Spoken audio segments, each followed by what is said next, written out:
Oh, hello there. Yes. Midweekish, isn't it? Yes, indeed. One of the kind of vaguely odd stories yesterday was Whoopi Goldberg's gaffe about the Holocaust, which has seen her sort of suspended from her kind of women talking show in the States. Um, I was reading a piece in the Telegraph yesterday which sought, I think, quite badly to equate her comments to a criticism of critical race theory, because that's a kind of bogey thing that we need to be extremely worried about. Anyway, yes, sort of suggesting that the reason why Whoopi Goldberg came out with these statements is that she's been trained by nefarious people who are not named to only see prejudice in terms of skin colour. And because of her perception that most Jewish people are white, therefore she sees them as privileged. I don't actually think that that's anything to do with it whatsoever.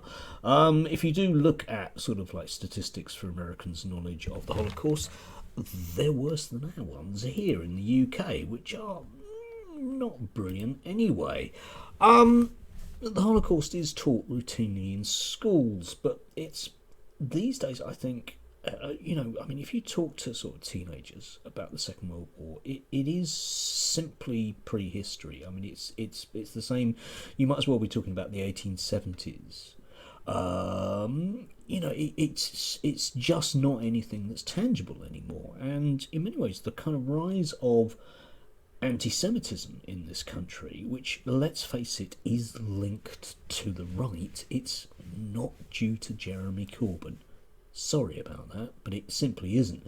It has a lot of historical parallels. I mean, for example, the kind of rewriting of history that goes on about the 1930s is quite powerful. The Daily Mail will often talk about the kinder transports when, whoa, weren't we brilliant, bringing those kids over and saving them from Auschwitz, whilst at the same time conveniently forgetting that during the 1930s it portrayed Jewish refugees in this country as very much the same way as it portrays other people seeking to get into this country, maybe on boats. They are very, very closely tied.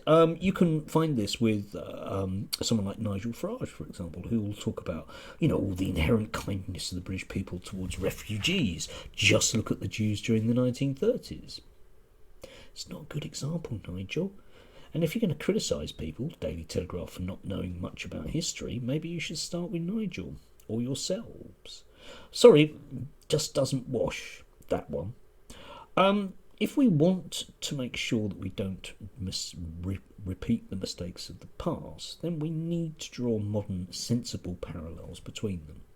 What's going on in terms of kind of anti-refugee stuff in this country is not going to lead to a situation like the Holocaust. But nevertheless, we need to see where those prejudices come from and the direct outcomes that there are. And I'm sorry, but you can't blame it on CRT. Sorry, Daily Telegraph. It's more to do with newspapers editorialising about the dangers of foreigners coming here with their funny ways and their little hats.